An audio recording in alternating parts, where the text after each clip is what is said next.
ચાલો આજનું ઉખાણું સાંભળવું ને? એવી કઈ વસ્તુ છે જેની તમે ખરીદી કરો તો એ કાળી હોય, ઉપયોગ કરો તો લાલ થાય અને ફેંકી દો તો સફેદ હોય? આવડે કોઈને? એવી કઈ વસ્તુ છે જે તમે ખરીદ્યો ત્યારે કેવી હોય? કાળી, ઉપયોગ કરો તો લાલ હોય અને ફેંકી દો ત્યારે સફેદ હોય. વિચારો છે.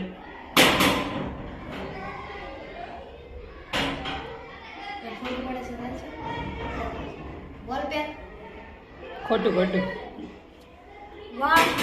નહીં. ચાલો વિચારીને મને કાલે કહેવાનું છે, બરોબર?